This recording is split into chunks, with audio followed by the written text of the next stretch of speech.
Halo?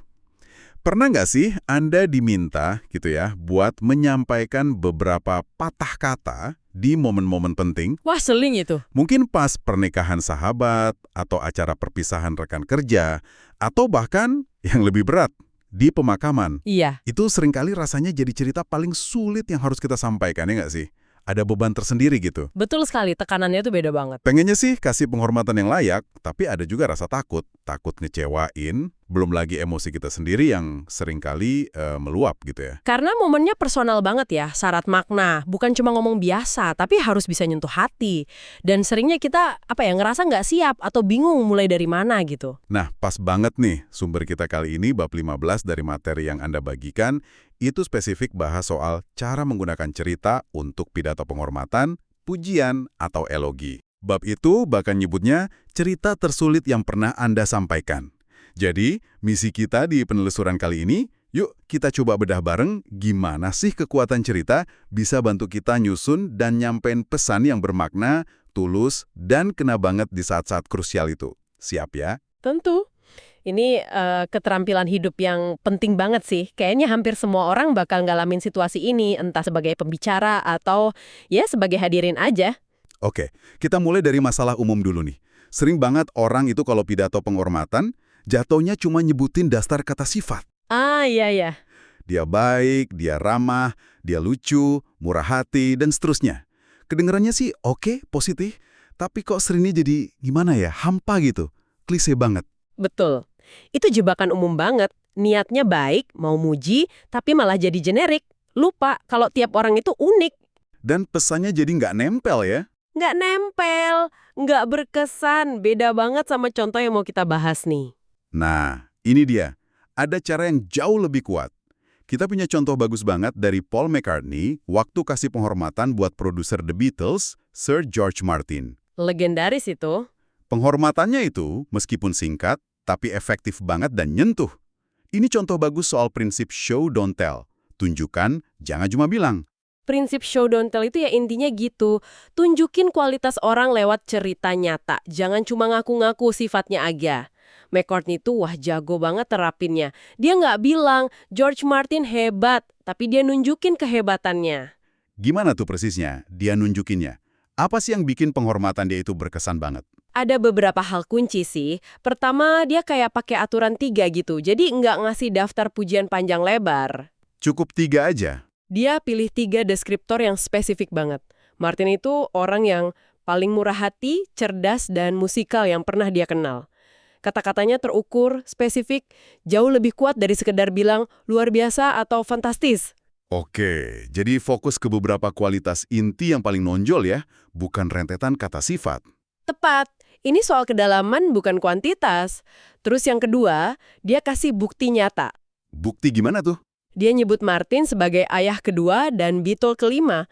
Itu kan metafora ya, tapi ngasih bobot emosional dan pengakuan peran penting Martin. Terus yang ketiga, dan ini nih yang paling penting, dia fokus ke satu cerita kuat. Oh, satu cerita aja. Cerita apa tuh yang diangkat? Cerita pas George Martin ngusulin terus bantu bikin aransemen string quartet buat lagu Yesterday. Wah, Yesterday. Iya, dan McCartney terang-terangan ngaku kalau ide Martin itu yang jadi kunci suksesnya lagu itu. Cerita ini kan langsung nunjukin kecerdasan musikalnya Martin, kemurahan hatinya pas bagi ilmu, dan dampaknya yang jelas banget. Jadi satu cerita itu kayak etalase ya buat nunjukin kualitas-kualitas utama tadi. Murah hati, cerdas, musikal. Persis. Dan perhatiin deh, disiplinnya dia. McCartney nggak tergoda cerita banyak anekdot lain soal Martin, padahal pasti banyak kan. Dia fokus satu cerita itu aja. Biar nggak buyar ya fokusnya. Betul, biar pesannya kuat. Terus terakhir, ada kontras yang menarik. Setelah muji jeniusnya Martin, McCartney juga nyebut soal rendah hatinya Martin. Bahkan setelah dapat gelar kesatria dari Ratu. Ini nambah lapisan gitu, karakternya jadi kerasa lebih utuh. Keren banget ya. Gimana satu cerita yang dipilih hati-hati bisa nyampein banyak hal seefektif itu. Cerita itu benar-benar jadi kendaraan terbaik buat nyampein esensi seseorang. Banget. Cerita itu bikin kualitas abstrak kayak baik hati atau cerdas jadi konkret. Jadi bisa dirasain sama pendengar. Cerita itu ngebangun jembatan emosi yang nggak bisa dibangun cuma pakai daftar kata sifat. Oke deh. Nah, belajar dari contoh McCartney tadi, yuk kita tarik jadi panduan praktis buat Anda pendengar kami. Pas nanti nyusun pidato semacam ini. Bab 15 sumber kita kan ngasih banyak tips tuh. Kita urai beberapa yang paling penting buat nyusun kontennya dulu kali ya. Mungkin mulai dari dasarnya dulu, otentisitas. Ya, ini nih titik awalnya. Penting banget. Sumber kita nekenin bicara dari hati. Mungkin kedengeran klise ya, tapi otentisitas itu, wah, harga mati dalam komunikasi personal kayak gini. Pendengar bisa ngerasain ya, mana yang tulus, mana yang enggak. Pasti, kalau kita berusaha tampil sempurna atau niru gaya orang lain, malah seringnya kerasa hambar. Justru kerentanan yang tulus itu kadang jadi titik koneksi paling kuat. Jadi, mending jadi diri sendiri aja ya. Biarpun mungkin agak gugup atau kurang mulus ngomongnya, daripada jadi orator hebat tapi dibuat-buat. Betul banget. Ini nyambung juga ke pemilihan kualitas tadi ya. Kayak McCartney milih 3 hal spesifik. Nyambung banget. Daripada bikin daftar panjang sifat baik yang mungkin nggak semuanya kita rasain bener-bener, mending pilih beberapa, idealnya 3 kayak McCartney tadi. Kualitas yang paling nonjol dan paling bermakna buat Anda. Ini maksa kita mikir, apa sih yang paling esensial dari orang ini? Terus, dari kualitas-kualitas itu, katanya disaranin pilih 1 tema utama ya sebagai fokus. Kenapa tuh? Fokus itu penting, biar pidato kita punya tulang punggung. Kalau nggak ada tema utama, bisa-bisa jadi cuma kumpulan cerita acak aja, nggak jelas arahnya. Temanya bisa apa aja? Bisa, kualitas utama, misalnya semangatnya yang nggak pernah padam. Atau peran penting dia, mentor yang ngubah hidup saya.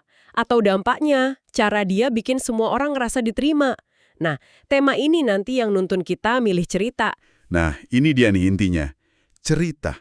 Sumber kita nekenin banget pentingnya bikin 1 cerita spesifik yang paling kuat nggambarin tema atau kualitas utama tadi. Iya, cerita itu dagingnya. Ini yang bikin pidato kita hidup dan diingat orang. Ceritanya nggak harus yang heboh-heboh kok. Bisa aja momen kecil sehari-hari yang nunjukin karakter aslinya. Sumber juga nyebutin kalau humor itu seringkali efektif banget tuh. Bahkan dalam eologi. Oh iya? Masa sih? Iya. Tawa yang muncul dari kenangan indah itu bisa jadi pelepasan emosi yang sehat. Cara bagus buat ngerayain sisi ceria seseorang. Tapi ya tentu, harus bijak pakainya, sesuai konteks. Terus gimana caranya biar cerita itu kerasa lebih hidup? Katanya ada soal detail sensorik ya? Nah, ini teknik cerita yang kuat banget. Detail sensorik apa yang dilihat, didengar, dicium, dirasain, itu narik pendengar masuk ke cerita. Jadi jangan cuma bilang kami sering kumpul di rumah kakek, tapi tambahin detail kayak suara burung perkutut kesayangannya yang selalu kedengeran di halaman belakang, atau bau khas serbuk kayu dari bengkelnya. Detail kecil gitu bikin gambaran mental dan emosinya lebih kaya. Tapi ada peringatan juga ya, jangan kebanyakan detail juga. Betul, harus seimbang. Masukin detail yang relevan dan kuat, tapi buang yang nggak perlu, yang nggak dukung inti cerita atau tema utama. Mesti disiplin, kayak McCartney tadi. Jangan sampai ceritanya jadi ngelantur dan hilang fokus. Ingat prinsip di bab 6 juga kan, tiap elemen harus ada tujuannya. Oke, udah cerita, terus apa lagi? Tarik pelajaran atau sampein dampaknya. Cerita yang bagus itu sering ada maknanya. Apa sih arti orang atau momen ini buat Anda? Gimana dia ngubah cara pandang Anda? Atau gimana kehadirannya ngasih dampak buat orang lain? Nyebutin ini secara jelas itu ngasih penutup yang memuaskan buat cerita dan nguatin pesan Anda. Kutipan juga bisa dipakai katanya. Bisa banget kalau relevan ya. Kutipan yang pas bisa nambah bobot. Bisa dari tokoh terkenal, buku, atau malah ucapan khas orang yang kita hormati itu. Oke, terakhir nih, soal konten, durasi. Ini sering jadi pertanyaan nih, berapa lama sih idealnya? Nah, ini penting banget buat diperhatiin. Pidato pernikahan atau perayaan biasanya diharapkan lebih singkat. Kalau ulogi bisa lebih variatif, tergantung jumlah pembicara, tradisi juga. Kuncinya ngobrol sama penyelenggara acara atau keluarga, tanya ekspektasi waktunya gimana. Merencanakan durasi itu nunjukin kita hormat sama hadirin dan acara keseluruhan. Sip, oke. Jadi nyusun konten yang oke itu 1 tantangan. Nah, tantangan berikutnya nih, yang seringnya kerasa lebih berat, itu pas nyampeinnya, apalagi kalau kita lagi emosional banget. Iya, bener. Aspek penyamaian ini krusial. Sebagus apapun naskahnya, kalau nyampeinnya gemeteran atau nggak jelas, ya pesannya nggak nyampe. Sumber kita ngasih beberapa tips praktis nih, buat ngatasin grogi dan emosi yang meluap. Yang pertama, mungkin bosenin ya dengernya, tapi fundamental. Latihan. Latihan, latihan, latihan. Kenapa sih ini penting banget? Apalagi dalam konteks emosional gini. Latihan itu bukan cuma buat ngapalin kata-kata. Latihan bikin kita jadi familiar sama alur pidatonya. Jadi otak kita nggak terlalu kerja keras pas emosi mulai naik. Latihan juga bantu kita ngenalin bagian mana yang mungkin bikin kita, tersentuh banget. Bisa ngukur waktu, moles kalimat, dan yang paling penting, ngebangun rasa percaya diri. Makin siap, makin bisa kita ngelola emosi pas tampil. Terus soal catatan gimana? Boleh nggak sih bawa contekan? Nggak kelihatan nggak tulus gitu. Sama sekali nggak. Sumber malah sangat nyaranin pakai catatan atau bahkan naskah lengkap kalau perlu. Anggap aja kayak jaring pengaman. Oh gitu. Iya, pas lagi emosional gitu, gampang banget kita blank, lupa mau ngomong apa. Punya catatan buat ngintip sebentar itu jauh lebih baik daripada diem kaku karena lupa. Ini bukan tanda lemah, tapi strategi cerdas aja biar pesan dapat nyampe. Nah ini nih pertanyaan penting. Gimana kalau pas lagi ngomong tiba-tiba kita kejar nangis gitu? Kan malu ya? Itu wajar banget, manusiawi kok. Tips pentingnya, siapin diri aja kalau itu mungkin terjadi. Dan jangan kebanyakan minta maaf kalau beneran kejadian. Hadirin di acara kayak gitu pasti ngerti banget. Mereka empati kok. Terus ngapain kalau udah terlanjur nangis? Kalau emosi udah meluap, berhenti aja sebentar. Tarik napas dalam-dalam beberapa kali. Nggak apa-apa, ambil jeda. Kalau udah ngerasa agak tenang, baru lanjutin lagi. Napas dalam itu ampuh banget buat nenangin sistem saraf kita. Tadi kan bahas humor di konten, napas nyampainya gimana? Ya, kalau emang masukin humor, sampeinnya yang tulus aja. Kalau di pesta kayak pernikahan, pastiin humornya nggak nyindir atau bikin malu ya. Kalau di eulogi, humor yang ngingetin keunikan almarhum bisa banget bikin suasana hangat. Asal ya itu tadi, peka sama situasi. Kuncinya, baca suasana sama audiens. Terus, ada tips praktis lain. Usahakan tetap sadar. Hindari minum alkohol sebelum ngomong, bisa ganggu kejernihan pikiran sama kontrol emosi soalnya. Kalau kontak mata gimana? Biasanya kan disuruh natap audiens, tapi kalau lagi sedih gitu kan susah ya? Nah, ini disesuaikan aja. Kontak mata emang bagus buat bangun koneksi. Tapi kadang, ngelihat wajah orang yang kita kenal pas lagi emosional gitu malah bisa jadi pemicu nangis. Oh iya, bener juga. Kalau kayak gitu, nggak apa-apa kok buat ngurangin kontak mata langsung sebentar. Bisa lihat sedikit di atas kepala hadirin, atau fokus ke satu titik yang lebih netral sesekali. Yang penting badan sama suara kita tetap ngarah ke audiens. Fleksibel aja. Dan yang terakhir, ada pesan penting soal nerima diri sendiri ya. Kayaknya ini penting banget nih. Betul, apalagi buat eologi. Sumber nekanin, maafkan diri sendiri. Kita mungkin lagi berduka, kurang tidur, stres, kondisinya jauh dari ideal. Jangan nuntut kesempurnaan dari diri sendiri. Fokus aja buat nyampein pesan dari hati dengan cara terbaik yang kita bisa saat itu. Tulus itu jauh lebih berharga daripada pidato yang teknisnya sempurna, tapi nggak ada jiwanya. Wah, itu nasihat yang melegakan banget sih kayaknya. Nah, ada satu lagi nih, skenario yang cukup menantang, yang dibahas sumber kita. Gimana kalau hubungan kita sama orang yang mau dikasih penghormatan itu, rumit? Iya. Mungkin ada konflik, nggak cocok, atau kita nggak ngerasa deket aja gitu. Gimana cara nyampeinnya tanpa ngerasa munafik?